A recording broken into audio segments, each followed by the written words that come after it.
welcome to PhotoJoseph's Photo Moment, the first live daily show on YouTube every weekday morning, 9:30 a.m. Pacific, to talk about all things photo-related, photography, video, live streaming, and all kinds of good stuff. And today's topic is the topicless AMA, the Ask Me Anything. So, basically, it's cheating. I didn't have a good topic, and I need to get through this quickly because I got a big project I got to get back to, so I figured, hey, this is what we're going to do today. We're going to do an AMA. So first of all, good morning to the chat room. We got quite a few people piling in here already.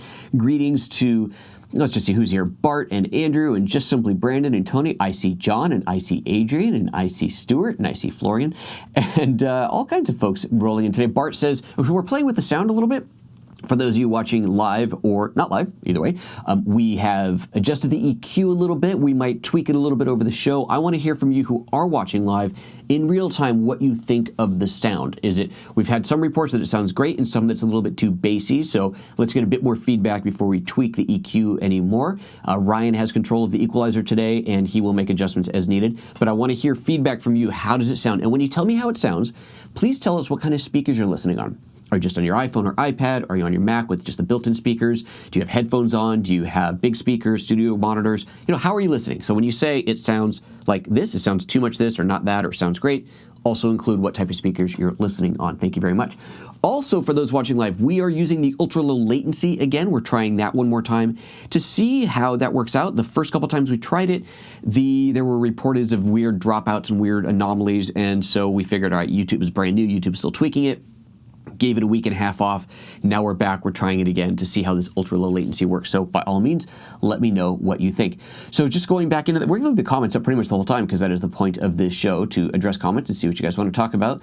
And the first thing that came up was people talking about this this kind of shady, like not so cool thing of Apple, not shady, but not so cool thing of Apple using the same price in dollars as in pounds for the new iPhone. So the $999 is also $999 in pounds. Now, does that include VAT? So John says that's been the standard for years. Replace the dollars with the pound and add VAT. I thought it was more like replace the dollar with the pound and that would include VAT. I mean, it obviously depends on the exchange rate. And I have heard, just somebody on the show was just saying that the pound and dollar has gotten really close and it's time to come over to Britain. So maybe that's why they've done that. Maybe they expect the sound to go, maybe they expect the exchange rate to continue to go down more in our favor. And so who knows? I don't know. I cannot say that. So let's see, sound-wise, Stuart says sounds okay on an iPad Pro. Bart says I've got studio monitor speakers and it sounds pretty good. Excellent. Carlos is hearing some crackling. Okay, that might be because of the ultra-low latency. So, Carlos, keep an ear on that. like keep an eye on that. Keep an ear on that and let us know how that continues. Let's see. Florian, sounds good on my MacBook Pro with the LCD monitor. Okay, so that's just the MacBook Pro speakers.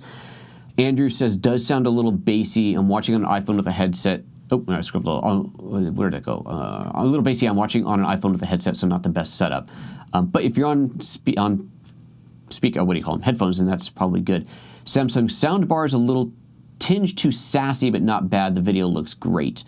Okay, excellent. Very good to hear. So possibly in some ends a little too trebly and some ends a little bit too bassy.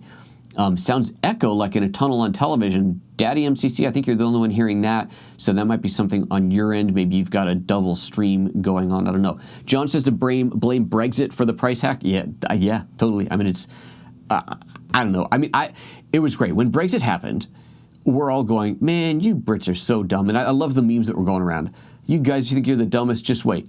Watch what we can do in America. And then we had an election. Let's not get political. Ryan's talking about, you're talking about audio. Tony Heel sounds good through the Sony headphones. Awesome. Well, okay, so we're getting there. Bassy, not sassy. Oh, okay. So universally, it's seeming a little bit bassy. Those who are on bigger speakers are saying it's a little bit bassy. So Ryan, why don't you pull that bass down just a touch? Let me know when, John... John, you had to get political, didn't you? Ryan, let me know when you've done that, and I'll tell them so that they can listen to the new sound. Okay, so the bass has been dropped down a little bit, so let's leave this like this for a few minutes and see what you guys think. Yeah, Tyler agreeing, maybe it's a tad heavy on the bass size. All right. Achita says, hi, have you tried anything with the Wi-Fi transfer yet? I have not. I've got other projects I'm working on right now. I haven't had time to do that. I haven't had time to do a lot of things because I do have something else that's kind of taking priority right now outside of this show. So sorry, but we will get there. All right, Neil's got his first random question here, random Panasonic question. Why do they make purchasing the V-Log add-on so complicated? Wish I had a good answer. Should they not just have a digital method of distributing the codes? Well, you would think. So those who don't know what he's talking about, if you buy the V-Log upgrade, that's the V-Log L, that's for shooting in log on your GH5, it is a $100 paid upgrade. And the irony is that the upgrade is just a code, basically a serial number, that you go to a website, you punch in that serial number, it downloads a file, creates a file that you then load onto your GH5, and it processes the update. I'm pretty sure that's the procedure. Regardless, the whole thing starts with a number, which could obviously be easily distributed virtually. But for whatever reason, it isn't. Now, I've heard various reasons for this, but there's no really good ones. I honestly don't have a solid answer for you. It clearly shouldn't be this way, but it's the way that it is. Fortunately, stores like Image One in Riverside will gladly sell you the upgrade, take a picture of your code, and email that to you so that you can, it's almost as good as a full digital download. You just call them up on the phone and say, hey, I want to buy this. They'll take your credit card number, snap a picture of it, and email that to you right away. And then they'll mail you the physical cards. You'll still get that in a few days or a week or whatever, but you can get the code that way. So Image One, check those guys out if you are looking to get a code right away. I don't know if any other stores are doing it, but I know that they will if you ask them to. And probably even if you don't ask them, they'll probably offer it. So do try that. Stuart Schaefer, morning. Are you using Final Cut Pro for all of your video editing? If so, could you give a reason why? Oh, good question. Yes, Stuart. I am using Final Cut. So why? Okay, well, first of all, I worked at Apple, as you all know, and I was there for the entire duration, the entire life cycle, well, almost the entire life cycle of Final Cut, pre-Final Cut 10. So the Final Cut 1, Final Cut 2, all the way through Final Cut 7. Amazing editor, loved it, really get to know it very, very well. Final Cut 10 came out, I had just left Apple, and so I actually did a whole training thing for, not for lynda.com, but predates Lynda, when I was still doing training for a company called Video to Brain, which was then acquired by Lynda. And I liked iMovie quite a bit. iMovie, very limited feature set, but I liked the way that it worked. And I had gotten used to iMovie for very simple things, but obviously still Final Cut was the pro thing. And then Final Cut 10 came out, which was honestly very much an iMovie Pro at the time. And it was panned in the press like crazy. This is not a pro app. And it really wasn't. And I remember at the time thinking, if they had just called it Final Cut 10 and not Final Cut Pro 10 and waited an iteration to call it Pro, the entire market would have forgiven them. One word would have saved, in my opinion, would have saved so much bad press and such a bunch of headaches. But it wasn't that great at the beginning. But it evolved. It grew feature sets. It grew capabilities, speed, power, et cetera, and it has become basically as good, I think, as good as anything else out there now. But it is still a totally different workflow. It's a different paradigm. I feel that once you get used to working on what they call the magnetic timeline, and this is what really makes the difference, is this whole thing where if you move something, everything else moves around with it. You're not moving Lego pieces around on a board where you suddenly have gaps and move things, and it takes a lot of work to move everything else into place. Everything stays together in a way that can be very confusing if you're not used to it, which you're not if you come from a standard nonlinear editor workflow, which would be what you have in Premiere or in Resolve or basically any other standard nonlinear editor. But once you get used to it, it becomes very powerful, and going back the old way feels like you're stepping back in time. That's my personal opinion on it. I have tried to use Premiere and other apps that do editing the old way, and it's definitely like, ooh, wow, I feel like I'm missing something. Now, not to say that Premiere and Resolve don't have other features that Final Cut doesn't. They absolutely do. Namely, they both have LUT support built into them. Resolve has an incredible color grading tool built into it. Resolve has become a very, very powerful editor, and I'm really quite impressed with it. And it's one of those things I keep meaning to go, okay, I really need to get into this. If you're shooting Vlog, you just want to go into Resolve. Like, kind of just for now, it's kind of a pain in Final Cut. Go to Resolve. You've got all the tools there that you need. But anyway, I've still found it to be a very effective workflow, a very quick and easy workflow, and I actually enjoy editing in Final Cut. It's really quite good. So that's basically why I got used to it. I forced myself to get used to it because I did some training on it, and once I got used to it, there was just no going back. And that's kind of how it was. So there's a reasonable good reason of why I like Final Cut. Now, incidentally, if you're editing on an iPad and you're using, I always forget the name of it. What's it called, Ryan? LumaFusion. See, he knows. It has that magnetic timeline look to it, and it's great. I love editing on the thing. It's really, really cool to be able to use that. LumaFusion on the iPad. Alrighty, let's see what is up. Still there's that flying by scrolling that I adore so much. Neil Higgins says, can't find anyone in the UK that will take a photo of it and then send you the code. Also, when I went to buy, talking about the V-Log upgrade again. Also, when I went to buy it, they were out of stock. How is that even possible? Oh, well, it's because it's a SKU. It's a physical product. That's how they get out of stock of it, because they're not downloading numbers either. They have to, just like they'd buy a GH5 and a lens or anything else, they have to buy from Panasonic the kits. And Panasonic has in the past not made enough of them, just underestimated demand, and like any other product in the world, it takes time to manufacture, package, and ship it across the world. So that's how I know it's ridiculous. Now, I wonder, are you allowed to buy an upgrade from another country? Could you call Image One in Riverside and buy it? I don't know. I don't know if that's legit or if that's considered gray market, because it's a serial number, so I don't really know. And would it work with your non-US camera? I would guess that it would, but I don't know. So I would find out before you bought it if you're trying to do that. Pretty crazy. Kevin says, are you aware yet of anyone else demoing firmware 2.0 features, tethering in particular? No, as far as I know, the few people that got the 2.0 firmware before the announcement that was specifically about creating short films. I think it was pretty much all around HDR. And as far as I know, they did that, and that's it. And then end of discussion until 2.0 actually comes out. That's my understanding. I haven't really looked, but if there's anything else going on, I don't know. I'm not aware of it. John Morby says, someone just emailed me a link saying the G5 2.0 firmware is out. It was actually the Panasonic press release saying end of September. You got all excited for a second. Well, that would get you all excited, wouldn't it? But no, it's not going to be out until, end of September? I don't know, somewhere around there. Oh, Carlos Mann says, can you tell us about your experience with the Panasonic Leica 8-18? Minimal so far. I'm thinking of pulling the trigger on that purchase. So far, loving it, but I haven't done a huge amount of work with it. I may get to do some more work with it next week, but the week after that, I'm going to be going on a trip, which I'm going to tell you about in a moment here, and I will be taking that lens with me. I'm going to do a whole kind of vlogging style. I think it's a really good vlogger lens, so I'm going to do my whole vlog, my whole trip with that lens on the GH5. That's my plan for that, so that'll be a good test. I also intend to do some side-by-side of that to the 7-14.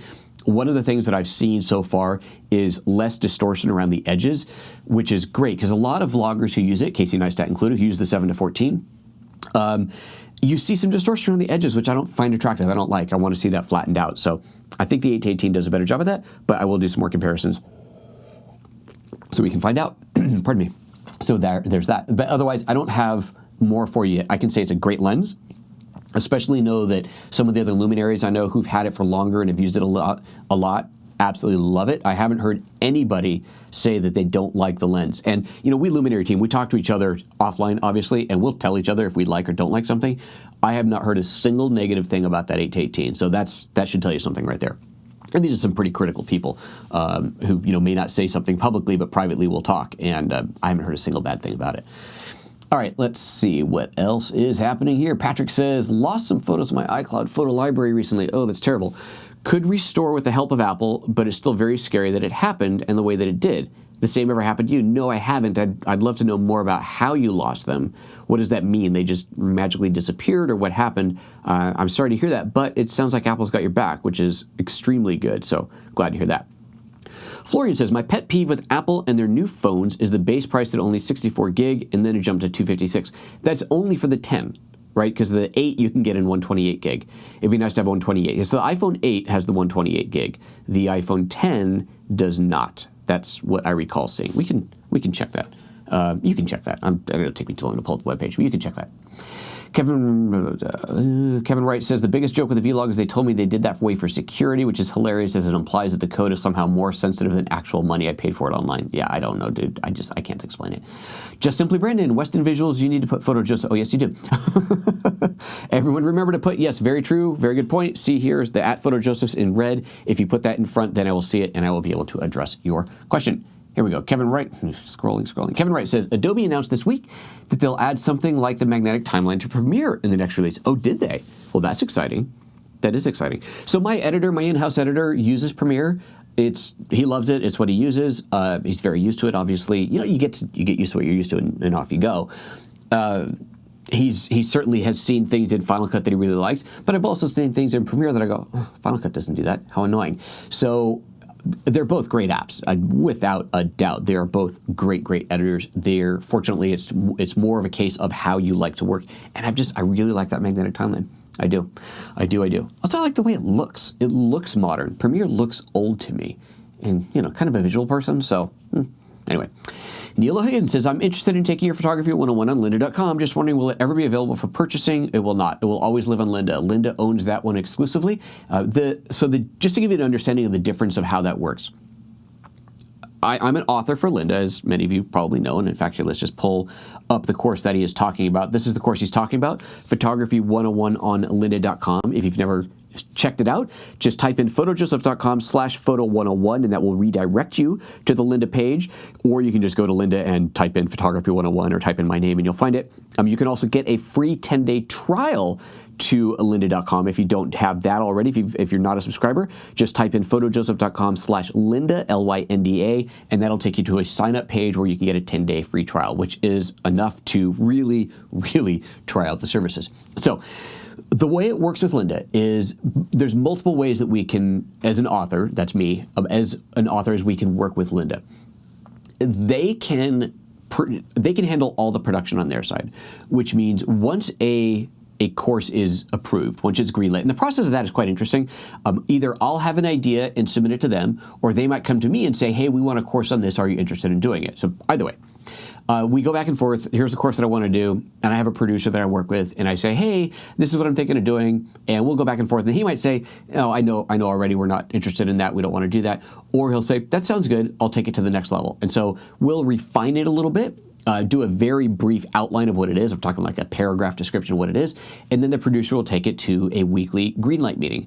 In the greenlight meeting, all the producers talk about what's coming, what's happening next, what courses they want to do, and a course is either greenlit or not. If it's not, that's all she wrote. If it's greenlit, then it goes to the next level. The next level means we start production or start planning for production. Now, that can be either produced in-house, meaning I go down there to Lynda's offices and do the production there. If it was a screencast, which I've never done a screencast for Lynda, but if it was a screencast, I would sit in a sound booth, got my computer with my full setup, everything I need, all my project files all ready to go. An outline has already been created. I know exactly what the chapters are, what the videos are going to be. And some authors will do more scripting, some will do more outline. It just depends on the author and how they like to do things. But you will sit down in this booth and record the entire course. Your producer sits on the other side of a soundproof glass. They listen while you're going, and they will guide you along the way. They will say, oh, hold on, you made a mistake there, or back up, that didn't sound good, or whatever. They'll kind of coach you along the way, which is really cool. I've never done that with them, but that's how it works. I have friends who are authors there who do it that way. Or if you're doing a live action course, which is what all of mine are, I could go down into their studios, and we would either shoot in their studios, and they have incredible production studios at their facility in Carpinteria, California, just a beautiful setup. And then you're working with the whole crew. You've got your producer, you've got a director, and you could have a cameraman and a sound manager, depends on the size of the production. You've got a whole variety, a whole crew in there. It's really cool. And I tend to work with the same crew every time, which is awesome because we become really good friends. We work really well together.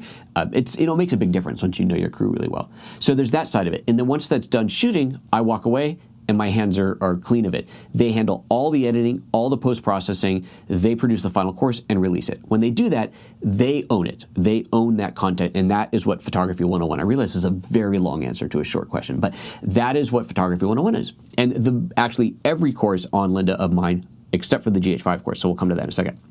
So they handle all the production side. We've shot in their studios, we've shot on location. Photo 101 was shot on location. We rented a house on the cliffs in California and just did all the shooting there. It was really, really, really cool. It was a fabulous experience. I've done other ones on location with them. Really fun and cool to do. Now, the next level is I can produce the course myself. I can, actually even here there's two levels. I could shoot it and then send them the raw content for editing, or I can shoot and edit myself. If I shoot and edit myself and hand them a finished product, I am in effect licensing that product to them. At this point, I can sell it on my own, as I'm doing with the GH5 training, and they can distribute it, not sell it, but make it for streaming. Even at this point, there's a decision to make. Do I want to make it for them exclusive, so I can't sell it, only they can, or do I want to be able to sell it myself and even license it to other companies and to them? And there's different royalty tiers that go in with that. Obviously, as you would imagine, the highest royalty tier would be if I produce it myself, so I've done all that work, and then I hand it to them and they're the exclusive distributors of it. That's where I'm going to earn the highest royalty. Or what I'm doing here now is I take a little hit on the royalty, but I'm able to sell it myself as well. And this is the first time I've done this, so we're going to see which works out better financially. After a year or so, or maybe 6 months, I'll be able to do the math and decide, ooh, I really should have let them be the exclusive distributors, or no, it was a good plan for me to distribute on my own, including having them distribute. So, very long answer to a very easy question, but you might find that interesting. Alrighty. So if you want to see Photo 101, go sign up at lynda.com and try out the 10-day free trial, photojoseph.com/Lynda. Josh ABT says, Craft Show is the YouTube channel that did the HLG and HDR shooting for Panasonic. That is correct. Craft Show, CRFTSHO. Check them out. They did a lovely HDR film, which I still have not seen in HDR. Got to sort that out at some point.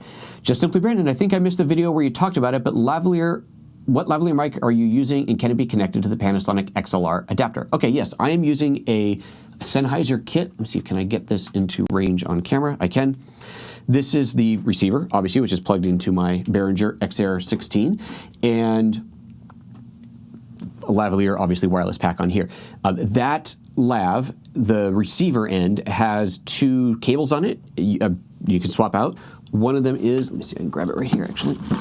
It comes in a little box like this, or I guess you can buy it in a little box. It probably comes without the box, but it comes with two cables. You've got your standard 1/8" cable, so I would plug, standard 1/8" cable, so I would plug this end into the receiver pack and this end right into my GH5 or whatever you're shooting with. Or if you add the XLR1 to your GH5, so you have XLR inputs, then you would use the XLR end, which is what's on it right now, feeding into my Behringer. So that's how that works. So yes, it works on both. It's a high-end mic. It's not super high-end, but it's kind of your industry standard Sennheiser microphone. You can certainly spend a lot more money than these. The Electrosonic ones are, double to triple the price, but arguably, they have their advantages, but this is kind of like the standard. You'll find these things absolutely everywhere because they're rock solid microphones. They work. They always work. They're just great, great mics. All right, Marvin, if you get, let's bring the chats back up here. Marvin says, if you get a new iPhone, which will it be and why? Okay, so I will buy the 10. And I will buy that because I want the HDR screen. There's two reasons. Yeah, two reasons. Two legitimate reasons. Okay, there's I want the big full screen, I want the newest and greatest later. That's not a legitimate reason. Legitimate reason number one is that I want the HDR screen. HDR because the GH5 with version update firmware 2 shoots in hybrid log gamma, makes creating HDR content really easy. I want to be able to see all of that on the phone. Now, ironically, we don't yet know, and I talked about this on the podcast episode on Wednesday, we don't yet know if iPhone 10 or Apple TV 4K will support the HLG standard off of YouTube. We don't know yet, which is kind of frustrating, but I'm going to assume that they're going to do that, and that's what I'm going to get that for. So that's number one. The second one is it will be a less common phone to be seen on YouTube, hopefully, and I will have lots of fun sharing its capabilities with you guys. So there's that. Also, I get to wait a little bit longer before spending that much money, because that's a lot of money. So I don't have to spend it right now, which is great, because I don't want to spend that money right now. So those are my main reasons for the 10. But the biggest reason of the phone itself is that HDR screen, for sure. Bart Johnson Productions says, I don't know how you have material for shows every single day. I'm doing one once a week and trying to brainstorm. Well, sometimes I have a hard time figuring it out, and that's why we do things like AMAs. Also, I got too much to do today. Rob Gianelli says, both Affinity for iOS and LumaFusion have updated recently. Affinity Photo AF can now support LUTs and Luma. Oh, yeah, and Luma now supports LUTs. Oh, I didn't know Luma supported LUTs. That's exciting. Wondering if you might be able to do a show of how they may or may not work together. That's great. I actually had planned on doing a show showing how to create a LUT in Affinity Photo and then taking that LUT into your GH5. I haven't done it yet, but I've read all about it, and it should work, right? And so that's really cool that it works in LumaFusion as well. I did not know that, and that does make it even more exciting. So yes, the short answer is yes, I will do a show on that. I'm going to try it first and make sure I got all the steps down. But just so anyone who doesn't know, the idea behind a LUT is something called a lookup table. A LUT is essentially, you could almost consider it a preset color grade that you can apply to your footage, but it is specifically designed for applying to log footage. Now, one of the interesting things, okay, so the workflow would be you shoot something in log on your camera. It doesn't have to be a big shot. You just need something that's representative of the kind of content the kind of thing that you're going to be color grading. So if you're shooting a documentary, you take a little clip in that same type of setup, whatever. You just basically represent what you're shooting. Take a frame, export a frame of that. So you take that log clip into Final Cut, Resolve, whatever. Export out a frame of that. Bring that frame, that still frame, into Affinity Photo, and then do a color grade on there. Just do a color correction using the tools that you already know and love, levels, curves, and so on. Now, it's only a specific set of tools. I don't remember which ones now, but you can't use all of them. But there's a specific set of tools that you can use for doing a LUT. You use those tools, design the look the way you want, and then you export a LUT file. That LUT file you can load onto your GH5 to use as a preview. So while you're shooting in log, you can get a preview on your screen. So you see on your screen what it will look like once it's graded using that LUT, but what's being recorded is the full log file. Then when you're grading, you drop it into Final Cut. You do need a plug-in to be able to use a LUT in Final Cut. You drop it into Final Cut or drop it into Premiere or Resolve, which natively support LUTs. Then you copy that same LUT into there, and you can apply that to your footage, and there's your starting point for your grading. You can still grade beyond that, right? You absolutely can still go beyond that and do more corrections and so on, but it gives you that starting point that you designed before on your own. And I think it's phenomenally cool, especially for photographers, because color grading that's a big thing. On film, that's hard. It's a whole other skill set. You've got your video editing, film editing. That is a skill set which is not the same skill set as color grading, just like it's not the same skill set as sound design. They are very, very drastically different, and you have professional color graders who that is what they do, is they grade. And then you have obviously professional editors and sound designers and so on. So it's really cool that as a photographer who knows photography tools but may not be familiar with video color grading tools because they are completely different, this is a really cool thing that you can use to start with and get a start on your color look. So I'm actually really excited about that, and thank you for telling me that it's now supported in Luma. That is really, really neat.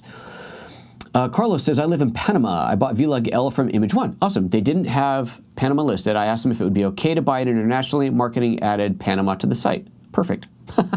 So their marketing or Panasonic's marketing? Either way, the point is you live in Panama and you are able to buy the code for V-Log L from Image One in Riverside, California. Shout out to them again. That's fantastic. I don't know if they have it in stock right now, but it's a quick phone call. We'll tell you. Neil O'Higgins says, looking to buy a new Mac. Stuck between a MacBook Pro or an iMac. Oof. I rarely would edit on the road, which is why I'm leaning towards the iMac, but having the portability is nice. It's getting harder and harder to make that decision. It really is. I have gone back and forth between owning just a laptop and owning just a desktop. Fortunately, now the business can afford for me to have both at the same time. But I mean, to be fair, both of mine are quite a few years old. I haven't upgraded either in a while. But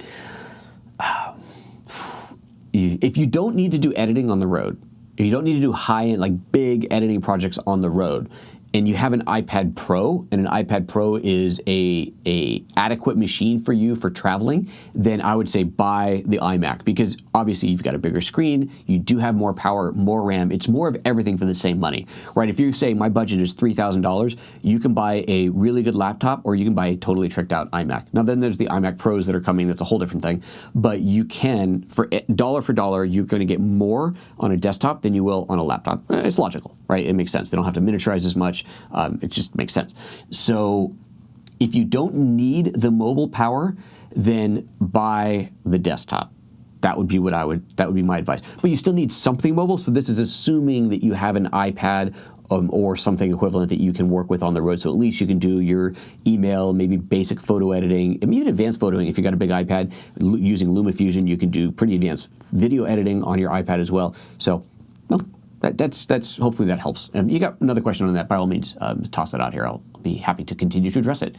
Trevor says, I tried to pick up those bulbs you showed yesterday, and they were already $40 on Amazon. Well, it was Costco. Remember, Costco is the place to go. So go to Costco.com. I don't know if it's listed online or if it's just in the warehouse, but I bought that pack at Costco. So, and even at $40, that's still a good price. The full price at Costco was $33, I think, so it's even cheaper. But Costco, if you don't have a membership, find somebody who does. Everybody knows somebody with a Costco membership. It's like we're all one step removed from somebody with a Costco membership. I'm sure you can find somebody. Of course, if you don't have Costco in your country, then you can't. But that's what I would suggest that you try. Carlos says it was Image One's marketing person. Okay, cool. They added Panama to their website. Hey, whatever works, man. Whatever works. Okay, cool. Where are we on time? I wanted to keep it kind of short today. We're at 10 o'clock. I think we're going to wrap it up here. I've got a big project I got to get back to. So that was fun. Quick little AMA. I enjoyed that. I hope you guys did too. If you have questions that I didn't get to here, or you think of them later, by all means, post them in the comments, and I will address those on a future Q&A show, which Monday might be a Q&A. Depends if there's any good ones to answer, or we might just go into the next topic. So that's it, folks. Let's see here. Oh, I was going to tell you what I'm doing in 2 weeks. Let's see here. I need to find something for you. Don't go anywhere yet. I need to pull up Twitter. So I am going to be on a panel with IBM.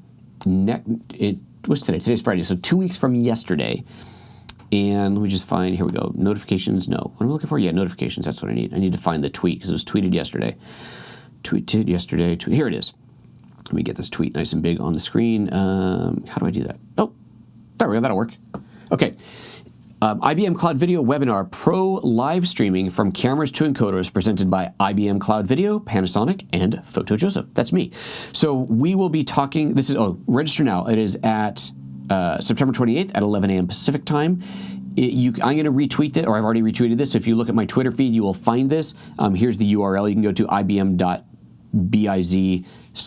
That's a terrible, they should have used a better shortener. Anyway, that's the URL, or just, again, look up my Twitter. Obviously, my Twitter is just PhotoJoseph. Go to PhotoJoseph, look in my feed. I just tweeted this last night, retweeted this last night, and you will find this here. So this is going to be a seminar that you can tune into, of course, watch live.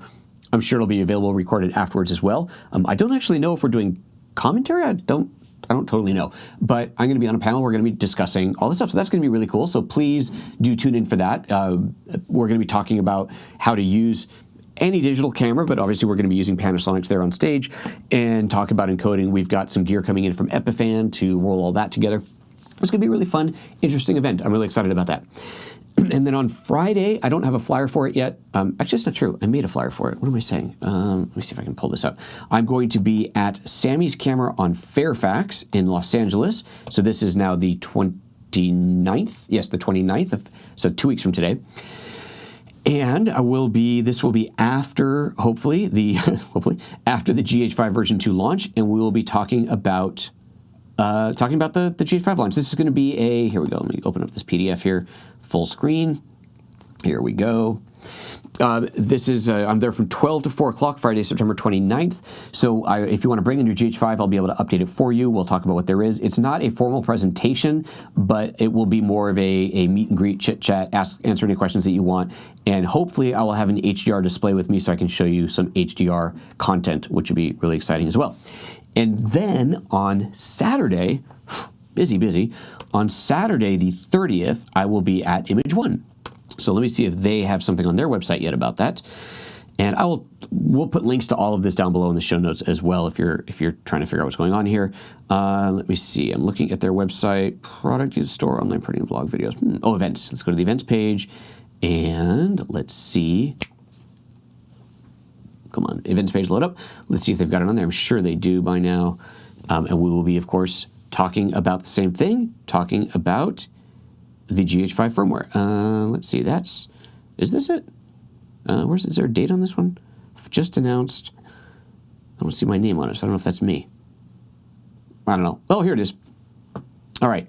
Just announced GH5 firmware update version 2, live broadcast. Oh, right, we're going to be streaming it live, too. That's right, I forgot about that. So this is in-store, but also streaming live. There will be a little bit more of a formal presentation from 9 a.m. to noon on Saturday, September 30th. So we'll be doing that. So that will be fun as well. So image1camera.com, click on the events page, scroll down, and you'll find that. I don't know if you have to register for it. You just show up. You probably just show up. Take a look at the page, see what it tells you to do. But that's what's going on in 2 weeks, so a lot of that stuff happening at once, and that's it. All right, guys. Again, thank you very much for tuning in, stopping by. You know the routine. If you enjoyed the show, give it that thumbs up, and don't forget to subscribe, hit that little bell, yada yada, the stuff, all that good stuff. Thank you very much, guys. Have a great weekend. See you next week. Bye bye.